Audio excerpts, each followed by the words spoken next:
Welcome everyone to the Pantheon. Whoa, everybody's going way crazy. Okay, I am Ray, And I'm Evie.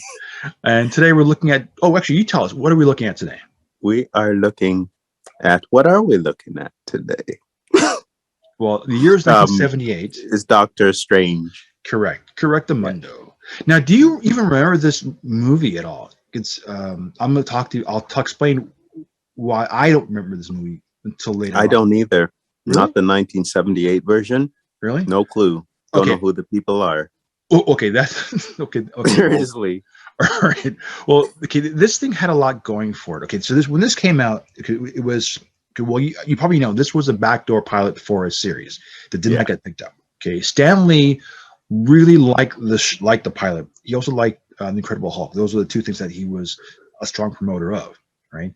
Now, the Incredible Hulk and the Amazing Spider-Man was actually airing on CBS at this time. Oh, wow. Right, so this would be a third superhero series if it got the green light to air on CBS back in '78. So it didn't get picked up. Now, the reason why you may not remember this, and the reason why I never saw it, is because that same weekend it would debut on September 6th, 1978, the same weekend as Roots. Oh, okay. Alex Haley, is it called? Haley's Roots. That weekend it debuted. Wow. And I know for a fact that my family was watching Roots. Was watching Kute Kinte getting beaten up, that from pillar to post. So that was the reason why it doesn't even ring a bell to me. I saw this movie on a rerun back in probably 1984, I think. Way back then.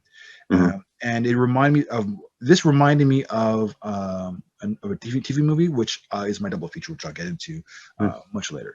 But this stars Jessica Walters from Arrested Development and Peter Hooton. People will not know who this guy is. If you saw the movie Orca, it's kind of like Jaws, but for a killer whale. You might remember the DVD when it came out. Yeah. I keep thinking it's Bo Derek's in it, but I don't think Bo Derek was in that movie. Anyways, there's a movie called Orca. It's about a killer whale. It's kind of like Jaws. Well, he was in that film, so that was his big splash debut. Pardon pun, splash debut. Yeah. So it was one of those things. It was written and directed by Philip Guerrero Jr. The DP or the director of photography was Enzo Martinelli, and his producer was Alec Beaton. Now, the reason why I say these three names is because all three guys here were all specifically and primarily in television, whether it's TV movies or TV series, and they've always worked together or crossed over, whether it's in the Bionic Woman series, the Gemini Man, which is about an invisible man type of character back in the '70s, or Baba Black Sheep, which is the kind of the fighter pilots series back in the '70s. I don't know if you might remember that one. But anyways, these guys were heavily in television, both television movies as well. Okay. Yeah. One of my favorite shows as a kid. I mean, I have a handful of favorite shows like Automan, Misfits of Science, BJ and the Bear. One of my other shows I liked was a show called Whiz Kids. So Philip A. Guerrero Jr., he was the showrunner for that, as well as being a showrunner for this. The creator for this movie, and he really wanted to make a series off this. One of his friends was the composer who did the electronic score for this. They did an interview with him. I believe his name is I can't remember his name. Anyways, it'll come to me later on. Oh yeah, Paul Chirara. He mentioned he did an interview in 2016. Chirara, you could see a lot of interviews on YouTube. I don't know why. Anyways, he said that he was disappointed that it didn't get picked up for a series. It was really it was a project that he was really proud of doing. And Stanley kind of echoed that sentiment. He watched that. He actually enjoyed the movie. So, Evie, give us the rundown of this movie, because it's not. Well, we'll get into that. So, lay it on us. Which movie?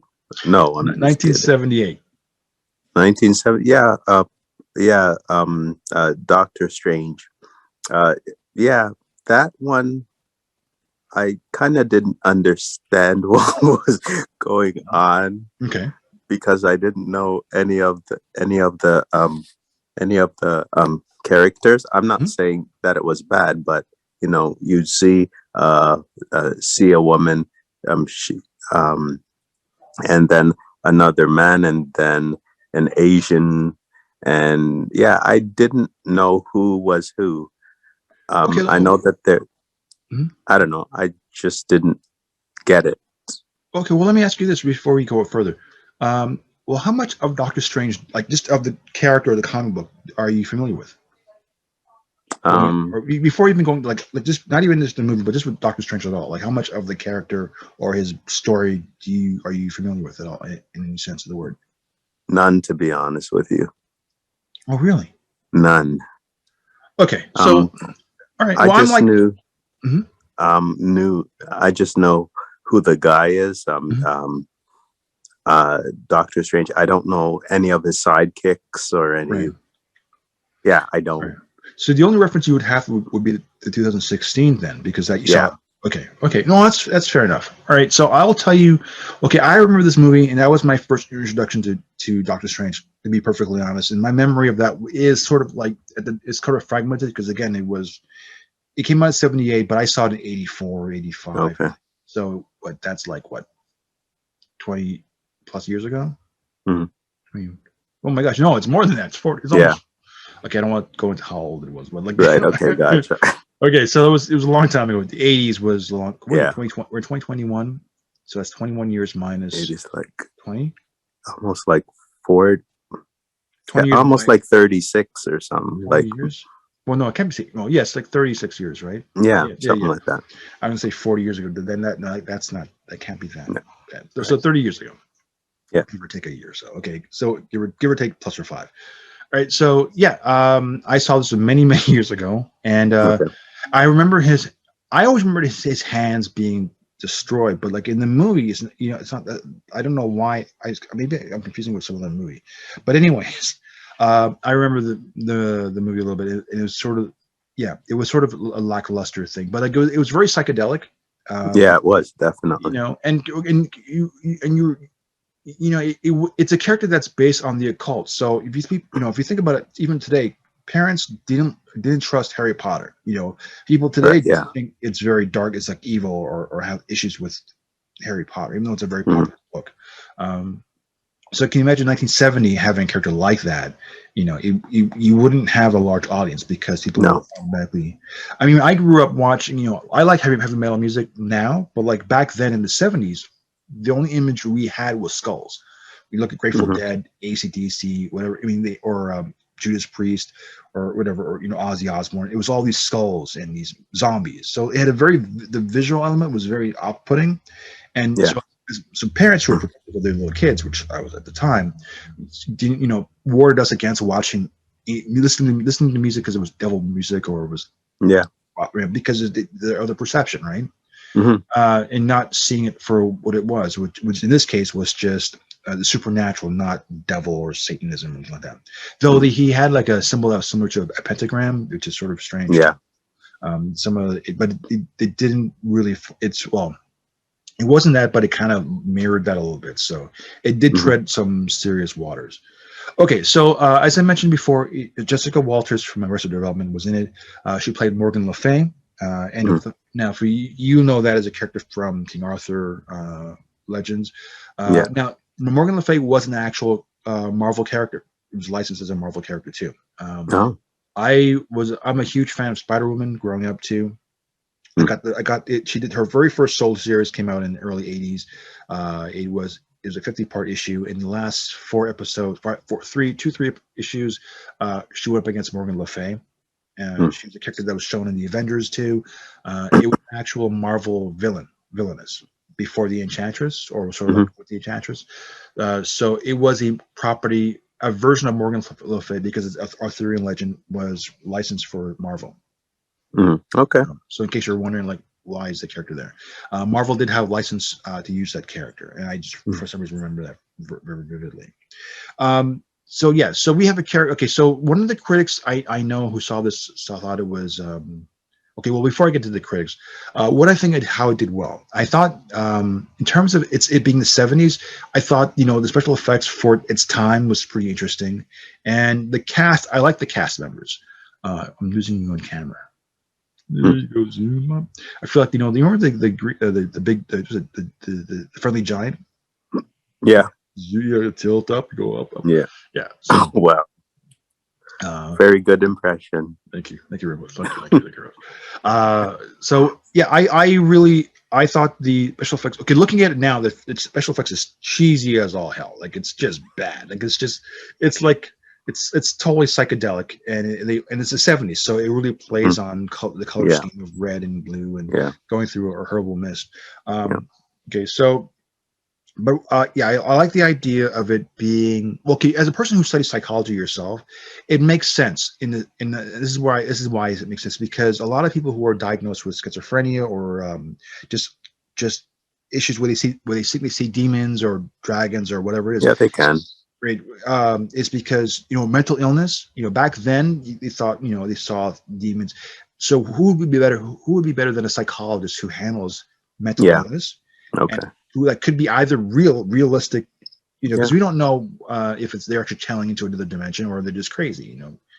Crazy is not the word you want to use, of course. Mm. Mentally ill or but it would be a character who could both diagnose a person but also can treat it if it is supernatural. And so having a person who specializes in mental health. So every episode would have been like an episode where someone comes in who was attacked by a dragon or some sort of like demon in the sleep or whatever it is, like Dumamu or whatever.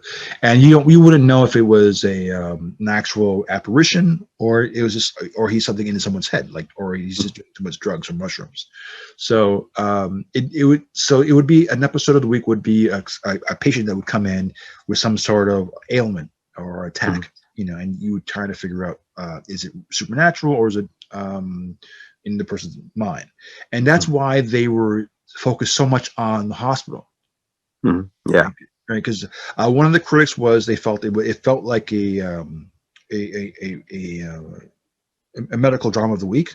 The way they spent so much time of it, most of it was spent in the hospital. Yeah, for sure. Than it was in the realm, in the astral realm or whatever it is. So, but they wanted to set up the idea that he's a doctor first who happens to be sensitive to the supernatural too. Okay. And he's very much like Harry Potter, because in the sense that his parents knew of his greatness and they died protecting him. Yeah. So I gave away my double feature right there. But Okay. so but for you, where did you how did you look at this? Okay, I know it didn't make sense to you, but like how did you come out of this of this movie, like thinking about this film? Did it well, appeal to you in any way, or it had a love story in it, which is cool, kind of got rid of the it wasn't that dark. Okay. Although some scenes were, but the fact that he found love at the end, that was pretty cool, and him being a doctor, that was all right. But yeah, it was still hard to follow. That's what I think. It's funny you mentioned the love at the end. You realize he had a redo at the end for love. Like she forgot all about the relationship, and then he had a second chance of repeating all the same lines again. So yeah, you're right. Yeah, you're right. So he kind of manipulated the love part of it. What'd you think about that? That was okay. It was all right. It's good to have that in there. Yeah, but still, I found it hard to follow. But that's just me. Is like one of my favorite. The guy who played Wong, Clyde, and I believe it's pronounced Kasatsu. He's normally playing judges. He's played 24 judges in movies and wow. TV. Wow. And he's one of my favorite actors from a movie that I like. Okay. I won't go into which movie it is, but like if I ever saw him, I would probably tease him, like ask him questions like to know and about this movie that I love him in. Okay, cool. But Wong is a character that's familiar with. He has this is sort of stereotypical in the comic book. Doctor Strange has, I won't say a servant, but like a person who follows him, like his that he mentors. Is Wong, an Asian person. Yeah. I think the 2016 did a little better version of it, but in this movie, or in this television movie, Wong is a pupil of the Sorcerer Apprentice, Sorcerer Supreme. So that was kind of like interesting how they get his character inside this one. It was cool how they use the cat as to use it to break through the barrier, the black cat. Nice.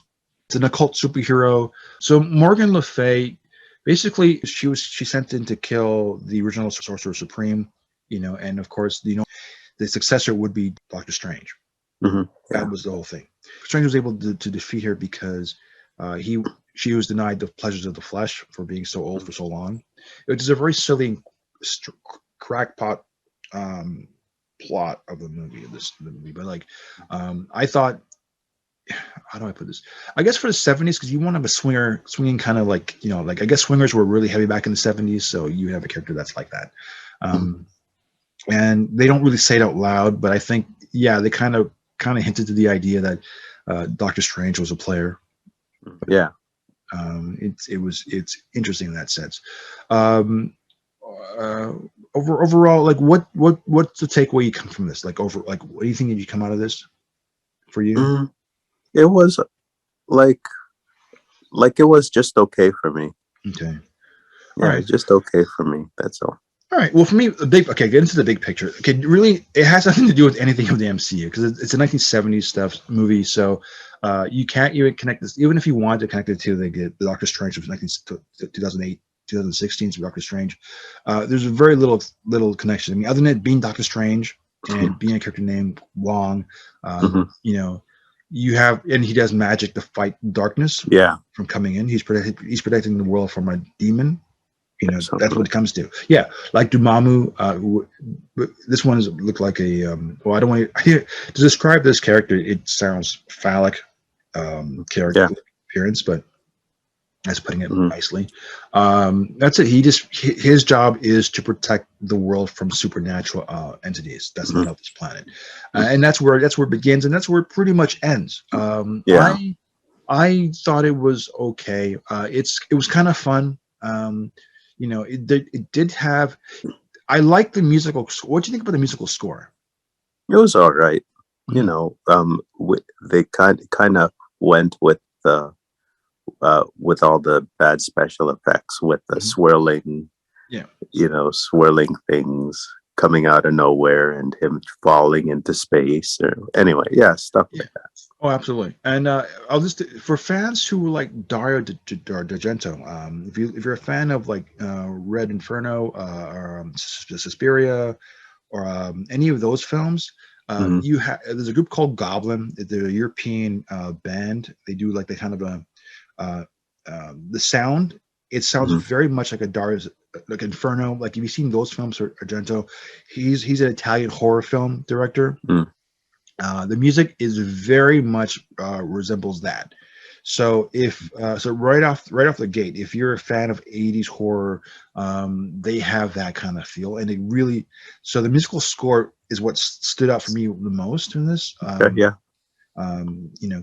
I don't know if you've seen Suspiria, the newest version, the one with Dakota Johnson, but like it's really the 70s because this was the 70s movies that came out, 1978, 1976 movies.